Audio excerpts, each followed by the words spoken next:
नमस्कार विद्यार्थी मित्र हो, मी प्राध्यापक बाळकृष्ण जाधव, मराठी विभाग, राजर्षी छत्रपती शाहू कॉलेज कोल्हापूर. BA भाग 1 सेमिस्टर 2 अभ्यासपत्रिका DSE A13 अभ्यासपत्रिका क्रमांक 2 पाठ्यपुस्तक अक्षरवंद या पाठ्यपुस्तकामध्ये समाविष्ट असणारी कवी लोकनाथ यशवंत यांची हे जीवन सुंदर आहे नावाची एक छोटीशी कविता शिकवणार आहे. या कवितेच्या संदर्भामध्ये तुमच्याशी चर्चा करायची झाली तर आजच्या काळामध्ये समाजामध्ये किती व्यवहारीपणा आलेला आहे. नाती ही धुडकावून लावली जात आहेत आणि माया, ममता आणि कृतज्ञता या गोष्टींना फारसं महत्त्व आजच्या जीवन पद्धतीमध्ये दिलं जात नाही. या संदर्भामध्ये या समाजामध्ये निर्माण झालेल्या पाखंडीपणाबद्दल, बेगडी आणि यांत्रिकपणाबद्दल आणि भावनाशून्य जगाबद्दल हा कवी या कवितेच्या माध्यमातून नापसंती व्यक्त करतोय असं तुमच्या लक्षात येईल की ही कविता सुद्धा एक घटनात्मक पातळीवरती घडताना तुम्हाला दिसते. या कवितेमध्ये साधारणपणे 2 घटना आहेत. एक पहिली म्हणजे वासंती आजी नावाची जी वयोवृद्ध व्यक्ती आहे, त्या घरातली करती धरती एकेकाळी असणारी एक स्त्री आहे, ती अंथरुणाला खिळून आहे. ही पहिली घटना आहे. आणि याच घरामध्ये एक लग्न समारंभ आहे, ही या कवितेमधली दुसरी घटना आहे. आणि या दोन्ही घटना एकमेकांमध्ये गुंफलेल्या आहेत, कारण त्या घरामध्ये वासंती आजी वृद्धापकाळामुळे बऱ्याच काळापासून ती अंथरुणाला खिळून आहे आणि अशाच काळात या घरामध्ये एक लग्न समारंभ सुरू आहे. आणि मग या पार्श्वभूमीवरती ही कविता आपल्याला घडत जाताना तुमच्या लक्षात येईल. तर मृत्यू ही एक नैसर्गिक गोष्ट आहे. मृत्यू ही अटळ ही गोष्ट आहे आणि ती सत्य असणारी गोष्ट आहे. परंतु आजच्या काळामध्ये आपण नाती विसरलेलो आहोत. वडीलधाऱ्या माणसांच्या बद्दल आपल्या मनामध्ये कुठल्याही प्रकारची कृतज्ञता राहिलेली नाही आणि लग्नासारख्या एका आनंदमयी समारंभाला आजच्या समाजामध्ये महत्त्व प्राप्त झालेलं आहे. म्हणजे जिथं जिथं उत्सवीकरण असेल अशा उत्सवीकरणाला लोक आनंदानं स्वीकारताना तुम्हाला दिसतात. पण त्याच घरामध्ये जी वयोवृद्ध वासंती आजी आहे तिच्याबद्दल कुठल्याही प्रकारची ममता किंवा माया किंवा तिच्याबद्दलची कृतज्ञता या कुटुंबामध्ये नाही असं एक चित्र इथं रंगवलेलं आहे. अर्थात हे एक कुटुंब नाही तर ह्या आजच्या बदललेल्या समाजव्यवस्थेचं एक निबिड आणि कृत्रिम भावनाशून्य दर्शनच या कवितेच्या माध्यमातून घडले असं आपल्याला इथं म्हणता येईल. किंवा ही कविता वाचत असताना तुम्ही या कवितेच्या अनुषंगाने एक असा मानवी जीवनाच्या संदर्भात गंभीरपणाने विचार करा की नातं, कुटुंब नातं संपलं तर काय होईल? कुटुंब आणि नात्यामधला जो जीवन व्यवहार आहे तो संपला तर काय होईल? कोणत्या स्वरूपाचं मग जीवन आपल्या वाट्याला येईल? आणि मग त्या जीवनाला काय नक्की असा त्या जीवनाला काय असा अर्थ असेल काय की जे माणूस म्हणून आपण जन्माला आलेलो आहोत आणि आपण स्वतःला सुसंस्कृत असं समजतो. या पृथ्वी तलावरचा सगळ्यात बुद्धिमान आणि भावनाशील अशा स्वरूपाचा प्राणी म्हणून आपण मानवजातीकडे पाहतो किंवा स्वतःला आपण तसं समजतो. पण जर या सगळ्या मानवी जीवनामधली कुटुंब व्यवस्था जर नष्ट झाली, परस्परामधले नातेसंबंध जर नष्ट झाले आणि ह्या माणसाबद्दल जो आदर आहे, जे प्रेम आहे, जो माया आहे, जी कृतज्ञता आहे, ही जर आपल्या जीवनामधली नष्ट झाली, एकंदरीत मानवी समाज जीवनामधली जर नष्ट झाली तर माणूस म्हणून जगण्याला काय अर्थ राहील का?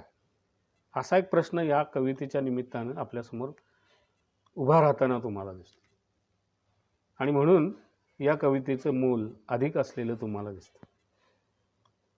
आणि मग एकंदरीतरित्या मानवी जीवन संस्कृतीच उद्ध्वस्त होण्याची वेळ आजच्या समाजव्यवस्थेमध्ये आलेली आहे.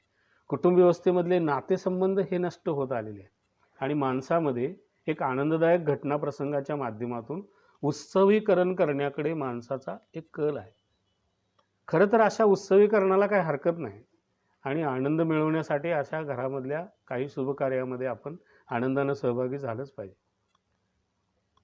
पण ज्या आजीनं आपलं कुटुंब उभं केलेलं असतं, आपल्याला खाऊ पिऊ घातलेलं असतं, आपल्यावरती माया ममता दाखवलेली असते, आपल्यावरती प्रेम केलेलं असतं, आपल्यावरती माया केलेली असते आणि ती आज वयोवृद्ध अवस्थेमध्ये अडगळीत जाऊन पडलेली असते, ती अंथरुणाला खिळून असते अशा वेळेला आपण आपल्या आजीला, आपल्या कुटुंबामधल्या एका वयोवृद्ध व्यक्तीला तिच्या मृत्यूनंतर सुद्धा तिची अशी प्रतारणा करावी काय, असा एक गंभीर प्रश्न आपल्यासमोर ही कविता उभी करताना तुम्हाला दिसते.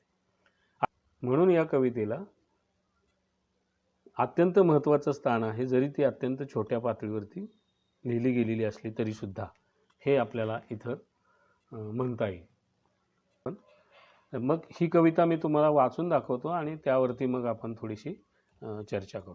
समजायला अगदी सोपी असणारी कविता आहे, परंतु भावनात्मक पातळीवर ही घडत गेलेली कविता मात्र आपल्या मनाला सुन्न करून सोडते, असंही तुमच्या लक्षात येईल. हे जीवन सुंदर आहे नावाची कवी लोकनाथ यशवंत यांची ही कविता आहे. या कवितेमध्ये ते असं लिहितात, वासंती आजीने लग्नाच्या धामधुमीत प्राण सोडला. वासंती आजीने लग्नाच्या धामधुमीत प्राण सोडला. करते धरते एकत्र येऊन छुप्या आवाजामध्ये म्हणाले. करते धरते एकत्र येऊन छुप्या आवाजामध्ये म्हणाले, सध्या आडगळीच्या खोलीत चुपचाप झाकून ठेवा. वरात गेल्यानंतर बघू. ही एवढीच छोटी असणारी कविता आपल्यासमोर त्या वासंती आजीचं भूतकालीन जीवन आपल्यासमोर उभी करताना तुम्हाला दिसते, की जे लोक आज कुटुंबामध्ये एक आनंददायक असा लग्न सोहळा अनुभवत आहेत आणि ते लग्नसुद्धा आता पार पडलेलं आहे, त्याची वरात निघते आहे. मात्र ह्या सगळ्या कुटुंबाला आज जी सुखावस्था प्राप्त झालेली आहे, आज ह्या घरातल्या माणसांना एक आनंददायक सोहळ्यामध्ये सहभागी होता येत आहे. तर ह्या सगळ्या कुटुंब व्यवस्थेचा एकेकाळी गाडा चालवणारी संसारी असणारी स्त्री, तिनं काहीतरी काबाड कष्ट केले असतील, तिनं आपल्या मुलांना, आपल्या नातवंडांना जीव लावला असेल, तिने यांच्यावरती जीवापाड प्रेम केलं असेल, माया केली असेल आणि ह्या सगळ्या खडतर आयुष्याचा प्रवास करता करता तिनं या संसाराची उभारणी केली असेल आणि मग पुढच्या पिढीकडं आपोआप नैसर्गिकरित्या हा सगळा तिनं उभा केलेला संसार पुढच्या पिढीकडं असा सुपूर्द झालेला आहे.